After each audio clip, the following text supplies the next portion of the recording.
इस ब्रह्म के क्षर ब्रह्म के साथ हम यहाँ आ गए, जिस कारण से हम यहाँ दुख पा रहे हैं। अपने पिता को छोड़ आए जहाँ कोई अभाव नहीं था, कोई जन्म मृत्यु नहीं थी।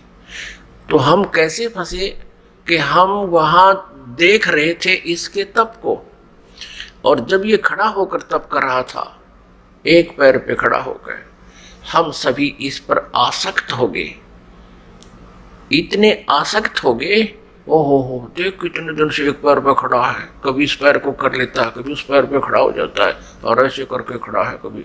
तो हम इसकी इन अदाओं से इतने प्रभावित हो गए, हम अपने भगवान से भी दिल हटा बैठे। जो हमें सर्व सुख दे रहा था, सब सुविधाएं उपलब्ध करा रहा था, हम उससे हटकर इसके ऊपर आसक्त हो गए। तो पुण्यात्माओं, यही बीमारी, यही स्वभाव आप और हम सभी को वहां से लगी थी। जैसे यहाँ के हीरो और हीरोइन, अभिनेता अभिनेत्री अपने पेट के लिए, रोजी रोटी के लिए एक्टिंग करते हैं, अदाएं करते हैं, उछल कूद करते हैं, और ये युवा वर्ग, बच्चे उनको देखकर इतने आसक्त हो जाते हैं, पूछो मत। और यदि कोई हीरो या हीरोइन, यानी कोई अभिनेता या अभिनेत्री यहाँ बरवाला में आ जा या हिसार में आ जावे, फिर देखो इन बच्चों के, कॉलेज वालों के और जवान बच्चों की वहाँ कैसे भीड़ उमड़ कर जाती है, और कम से कम 200, 300, 400 फुट से दूर खड़े खड़े देखते हैं कि देखो वो खड़ा, वो है वो फलाना नेता अभिनेता, वो खड़ी, वो है फलानी अभिनेत्री। अब वो तो अपने पेट के लिए कर रहा सारे काम, और वो बच्चे बेमतलब वहाँ जा रहे हैं उसको देखने के लिए। लेना एक न देने दो, क्या देगा उनको वो, और धक्के खा के सामने भूखे अपने वापस आ जाते हैं। ठीक इसी प्रकार हम इस काल पर आसक्त हो गए, और भगवान से हमारा हृदय हट गया। परमेश्वर कबीर देव जी ने बहुत बार आकाशवाणी की कि कोई भी इस ज्योति निरंजन के इस ड्रामे को मत देखे, इस पे प्रभावित ना हो, आप अपना मालिक में ध्यान रखो। लेकिन हम ऊपर से तो सावधान हो गए, जैसे हम बिल्कुल इसको नहीं चाहते, लेकिन अंदर से कसक नहीं गई। वो तो अंतर्यामी है परमात्मा। तो उस समय परमात्मा के बार बार कहने पर भी हम इस काल से अपना मन नहीं हटा सके, अपनी आत्मा को नहीं हटा सके, और अंदर से इसमें चाह बनी रही। अब इसने तीसरी बार जब तप शुरू किया, इसने परमेश्वर से चाहा कि मैं कुछ आत्मा प्राप्त करूं। जब परमेश्वर ने इससे पूछा, जब इसने 64 युग तप कर लिया तीसरी बार, तब पूछा कि क्या चाहता है ज्योति निरंजन, जो आपने मांगा था वो मैंने आपको दे दिया, अब तू क्यों हट कर रहा है। तब इसने कहा, ज्योति निरंजन ने यानी क्षर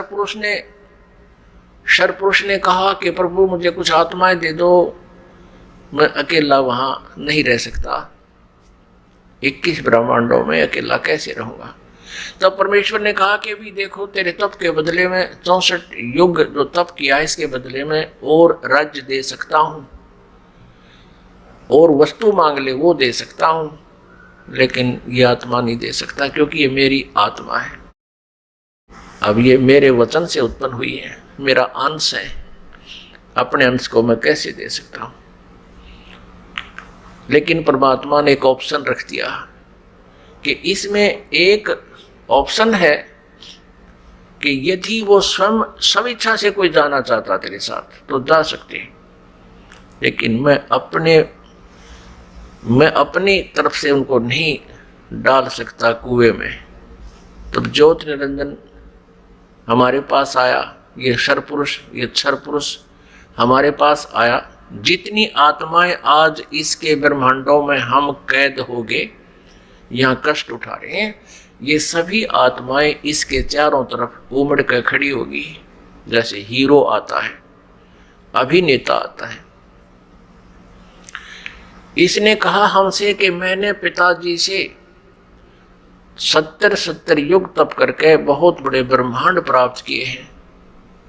वहां पर स्वर्ग बनाऊंगा, महास्वर्ग बनाऊंगा, हीरे पन्ने लालों के मैं पहाड़ बनाऊंगा, वहां दूधों की नदी बहाऊंगा और तुम चलोगे मेरे साथ।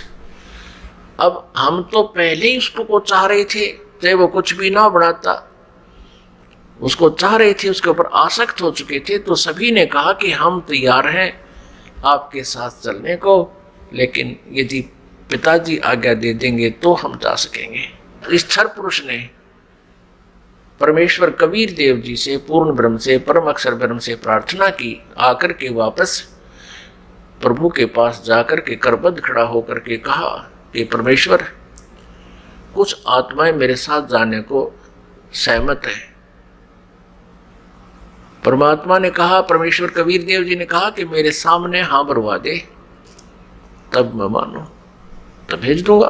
अब परमेश्वर आए, कबीर देव जी हमारे पास, साथ में ज्योति निरंजन भी आया।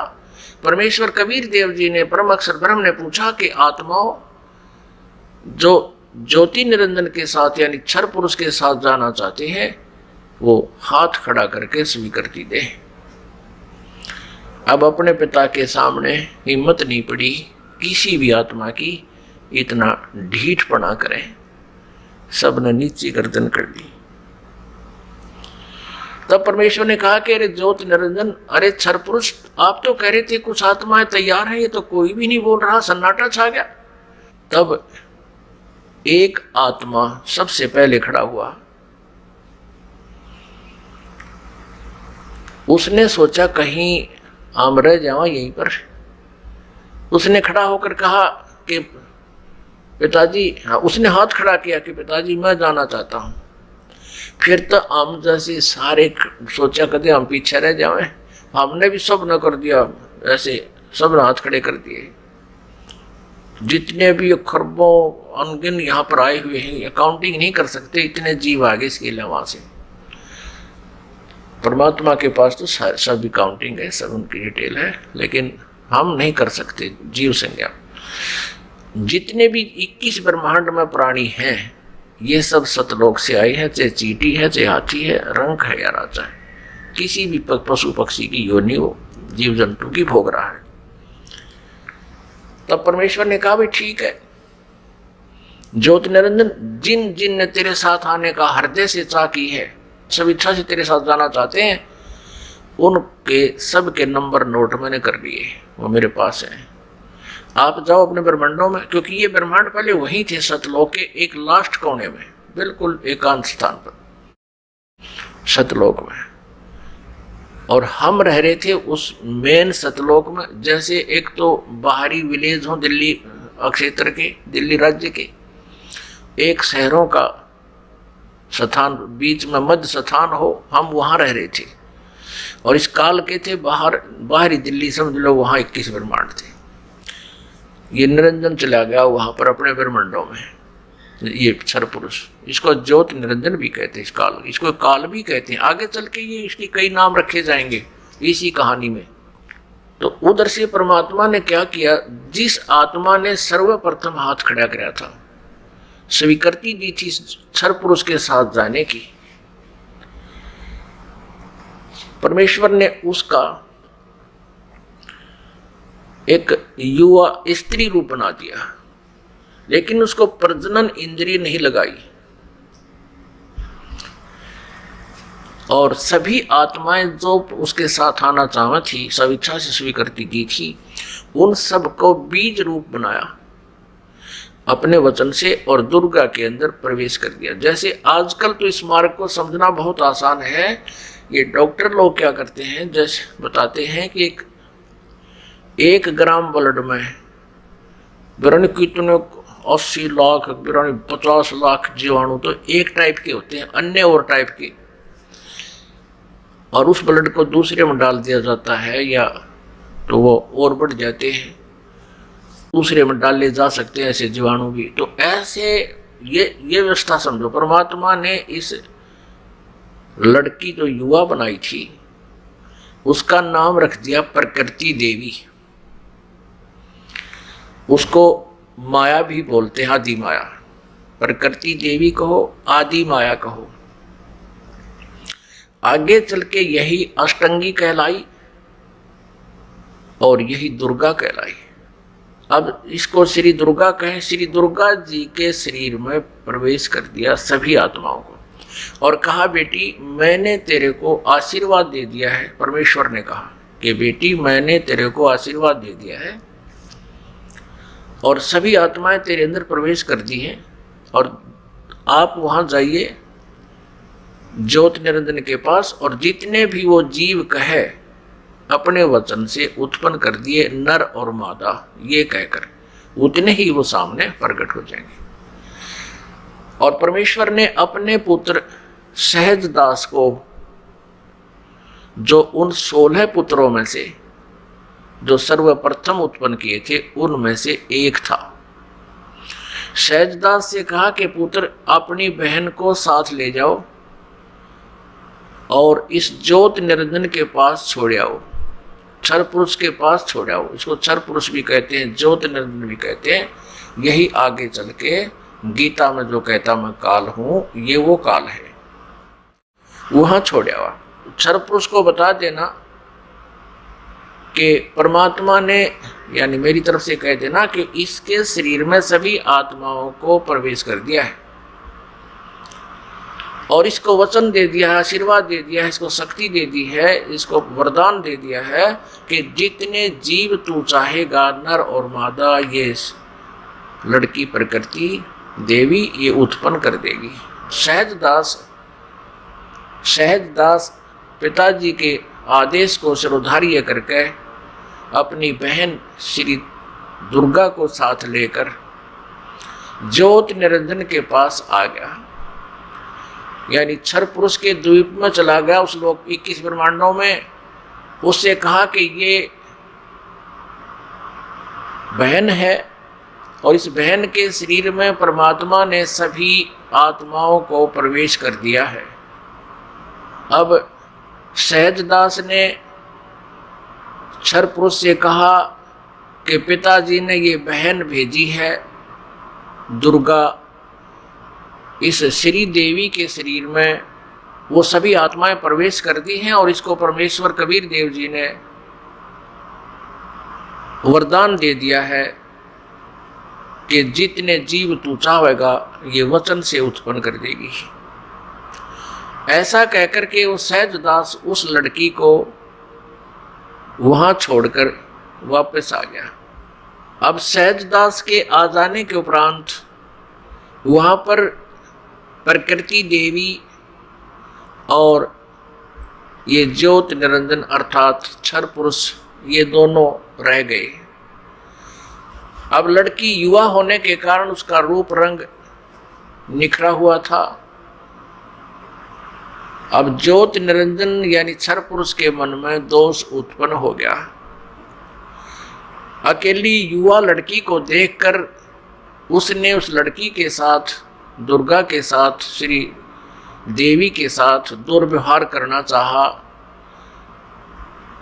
तो प्रकृति देवी ने बार बार कहा कि ज्योत निरंजन तू ऐसा कर्म ना कर, मैं आपकी बहन हूं, आप मेरे बड़े भाई हो। आपकी उत्पत्ति परमेश्वर कबीर देव जी से, सतपुरुष से, अंडे से हुई, उसके बाद हमारी भी उत्पत्ति उसी परमेश्वर ने की। आप मेरे बड़े भाई हो, मैं आपकी छोटी बहन हूं, आप मेरे साथ ये जुल्म ना करो। बहुत विनय करी, लेकिन इस क्षर पुरुष में इतना काम वासना बढ़ गई, इतना रजोगुण प्रभावित हो गया कि इसने एक नहीं सुनी, ना कोई मान मर्यादा रखी और लड़की के साथ इसने बलात्कार करने की चेष्टा की। अभद्र तरीके से मुंह खोल रखा था। दुर्गा ने यानी प्रकृति देवी ने सूक्ष्म रूप बनाया, इसके मुंह में पेट में शरण ग्रहण की। वैसे तो कहीं भागे जान नहीं दे सकता था, पता था उसको। अपनी इज्जत रक्षा के लिए, अपने कौमार्य की रक्षा करने के लिए इसने पेट में शरण चली गई। उधर से आवाज लगाई कि हे परमात्मा मेरी रक्षा करो, मुझे बचाओ, मेरे पिताजी मुझे बचाओ। परमात्मा को पता था कि इनके साथ ऐसा होगा, क्योंकि हम परमात्मा परमेश्वर जी के बार बार मना करने पर भी हम इससे अपना मन नहीं हटा सके थे। परमेश्वर ने स्वयं अपने पुत्र जोगजीत का रूप धारण किया और वहां प्रकट हो गए। लड़की को, दुर्गा को उसके पेट से निकाला, शरीर से बाहर निकाला और कहा कि ज्योत निरंजन सुन ले आदेश परम पिता का, तूने इस अच्छे लोक में ऐसा जुल्म किया है, तू पहला व्यक्ति है। तूने यह बदनीयत की है इस लड़की के ऊपर आज, और तूने इसको अपने पेट में निगल लिया है, और तेरी जो क्रिया है यह भी एक बहुत अभद्र पुरुष की है, इसलिए तेरा नाम आज से काल होगा। तू काल नाम से जाना जाएगा और 1,00,000 मानव शरीरधारी प्राणियों का नित आहार किया करेगा और 1,25,000 उत्पन्न करेगा, यानी 25% एक्स्ट्रा तो उत्पन्न किया करेगा। और आज से तुझे यहां से देश निकाला दे दिया है परमपिता परमेश्वर ने, सतलोक से निकाल दिया तुम्हारे को 21 ब्रह्मांड समेत दोनों भाग, यहां से निकल जाओ तुम। इतना ही कहा था, उसी समय ये 21 ब्रह्मांड वहां से ऐसे चल पड़े जैसे विमान स्पीड पकड़ लेता है। और इस प्रकृति देवी से, दुर्गा से परमात्मा ने कहा कि बेटी तुमने अपने पैर पे आप कुहाड़ा मारा है, अब तुम सब इच्छा से इसके साथ जा रहे हो और पिताजी के दिल से तुम उतर गई, क्योंकि वहां परमात्मा अपना रूप बदले हुए खड़े थे। अब तुम यहां नहीं रह सकते। 21 ब्रह्मांड सतलोक से चले और सत्यलोक से, बाहरी अक्षेत्र से, सीमा से 16 शंख कोश, जैसे अरब खरब नील पद्म 10 पद्म, फिर शंख 10 शंख, ऐसे 16 शंख कोश। एक कोश लगभग 3 किलोमीटर का होता है, 48 शंख किलोमीटर समझो। ये 21 ब्रह्मांड आगे। अब ज्योत निरंजन ने सोचा कि जो मेरे साथ होना था वो तो हो चुका है और मैं यहाँ का फुल फ्लैज हो गया, इंडिपेंडेंट हूं, अब अपनी मर्जी चलाऊंगा। इसने फिर से उस दुर्गा के साथ दुर्व्यवहार शुरू किया, श्री देवी के साथ। श्री देवी ने, दुर्गा ने फिर कहा कि ज्योत निरंजन यानी क्षर पुरुष, तू आंख खोल ले, देखो परमात्मा ने मुझे शक्ति दी है, वर्ड पावर दी है, शब्द शक्ति दी है, मैं वचन से जितने जीव तू कहेगा मैं उत्पन्न कर दूंगी तेरे यहाँ संसार के लिए। तो ये मैथुन सृष्टि प्रारंभ मत कर। लेकिन ये नहीं माना। दुर्गा ने फिर याचना की कि देख, पहले तो तू मेरा बड़ा भाई, मैं तेरी छोटी बहन, और दूसरे मैं तेरे पेट से निकलकर तेरे शरीर से बाहर आई हूं, मैं तेरी पुत्री होगी, तो किसी नाते की तो लाज रख ले। लेकिन इस ज्योत निरंजन क्षर पुरुष ने उसकी एक नहीं सुनी। तो उसमें परमात्मा ने इस लड़की को प्रजनन इंद्रिय नहीं लगाई थी। फिर इस काल ने, ज्योत निरंजन ने, ये तब से सिद्धियां भी आ जाती हैं, अपनी सिद्धि शक्ति से प्रजनन इंद्रिय बनाई, दुर्गा से बाई फोर्स विवाह किया और फिर इन 3 पुत्रों की उत्पत्ति हुई। रजगुण युक्त ब्रह्मा जी, सतगुण युक्त विष्णु जी, तमगुण युक्त शिव जी। इन तीनों को एक एक गुण युक्त कर दिया। एक एक गुण युक्त कैसे किया? इस काल ने एक ब्रह्मांड के ऊपर टॉप मोस्ट प्लेस पर, शिखर में एक गुप्त स्थान बना रखे हैं। उस गुप्त स्थान में दुर्गा और इस काल के अतिरिक्त कोई नहीं जा सकता। तो वहां इसने 3 स्थान बना रखे हैं। उस गुप्त स्थान पर, गुप्त क्षेत्र में 3 स्थान बना रखे हैं। एक रजोगुण प्रधान क्षेत्र, एक सतोगुण प्रधान क्षेत्र, एक तमोगुण प्रधान क्षेत्र। जैसे किसी मकान में 3 कमरे हों, 3 कक्ष, एक कक्ष में अश्लील चित्र लगे हों और दूसरे में साधु संत फकीरों के, महापुरुषों के चित्र लगे हों और तीसरे में सूरवीरों के, शहीदों के चित्र लगे हों। जिसमें व्यक्ति उन अश्लील चित्र लगे हुए कक्ष में प्रवेश करेगा तो वहां जाकर उसका स्वभाव वैसा ही बन जाएगा, बट नेचुरल है। और फिर वो जाएगा उस जहां साधु संत फकीरों के चित्र लगे हैं, उसमें जाता है तो उसका एकदम विचार भाव बहुत ही विनम्र हो जाता है और भाव बदल जाते हैं। ऐसे ही जब वो जिस कक्ष में सूरवीरों के, शहीदों के चित्र लगे हैं तो वहां जाते ही उसका अपने आप मनोबल उसी प्रकार का हो जाता है, स्वभाव बन जाता है। तो ठीक इसी प्रकार इन तीनों पुत्रों को, रजगुण युक्त ब्रह्मा जी को जब कैसे बनाया कि दुर्गा को अपनी पत्नी रूप में, इस श्री देवी को पत्नी रूप में रखा। जब ये रजोगुण प्रधान क्षेत्र में निवास करने लगे तो उस समय इस क्षर पुरुष ने, ज्योति निरंजन ने अपने 5 मुख बना दिए और वहां रहने लगे। इन दोनों के संयोग से जो पुत्र उत्पन्न हुआ वो पंचमुखी हो गया। और जब तक वो रजोगुण प्रधान क्षेत्र में रहे, इन दोनों का मनोभाव ऐसा ही बना रहा, जिस कारण से वो सभी गुण ब्रह्मा जी में प्रवेश कर गए। और फिर बचपन से ही ब्रह्मा जी को इन्होंने कोमा में कर दिया, परवरिश जारी रखी। जैसे देखा है, एक बता रहा था जी 10 वर्ष से एक लड़का कोमा में है, एक व्यक्ति का कोमा में, एक पाइप के द्वारा उसमें आहार पेट में भेज देते हैं। तो ऐसे रखते हैं, ये कोमा में रखते हैं, युवा होने पर इनको सचेत कर देते हैं। अब दूसरे क्षेत्र जो सतोगुण प्रधान क्षेत्र है, उसमें ये काल विष्णु रूप बना लेता है ये क्षर पुरुष, और अपनी पत्नी दुर्गा को वहां रखता है महालक्ष्मी रूप बना के। इन दोनों के संयोग से सतोगुण प्रधान क्षेत्र में जो पुत्र उत्पन्न होता है वो वैसा ही सतोगुण युक्त हो जाता है। और फिर विष्णु जी को भी ऐसे ही ये कोमा में रखते हैं, युवा होने पर इसको भी सचेत कर देते हैं। फिर ये तीसरे तमोगुण प्रधान क्षेत्र में चले जाते हैं। कौन? ये क्षर पुरुष और दुर्गा। अब श्री देवी का वहां रूप पार्वती जैसा बना लेते हैं और स्वयं ये शिव रूप बना लेता है। जैसे शिव जी का आप रूप देखते हो ऐसा ही तो शिव रूप बना लेता है। और उस तमोगुण प्रधान क्षेत्र में रहते हैं, वहां इनके संयोग से जो पुत्र उत्पन्न होता है वो ऑटोमेटिकली तमगुण युक्त हो जाता है।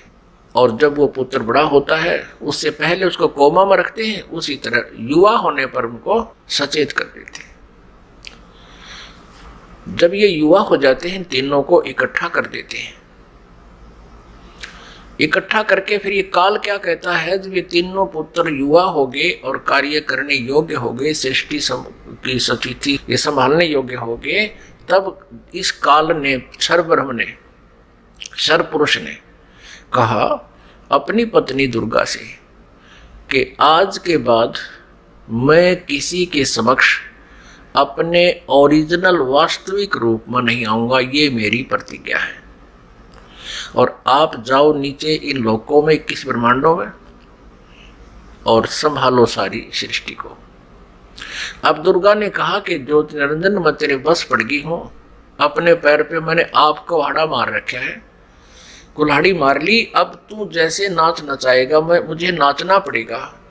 एक बात बता, मैं स्त्री अकेली कैसे इतने लंबे चौड़े ब्रह्मांड को चलाऊंगी? आप मेरे साथ रहोगे तो मुझे सहयोग मिलेगा। तब उसने कहा कि मैं गुप्त रहूंगा, कभी किसी के समक्ष नहीं आऊंगा, अपनी योग माया से छुपा रहूंगा, लेकिन मैं तेरा सहयोग पल पल पर देता रहूंगा। तू तो केवल निमित्त मात्र होगी, जो भी कुछ करूंगा मैं अपना आप करूंगा, मेरे कर्म अलौकिक होंगे। इतना कहकर दुर्गा को इन तीनों पुत्रों के पास भेज दिया।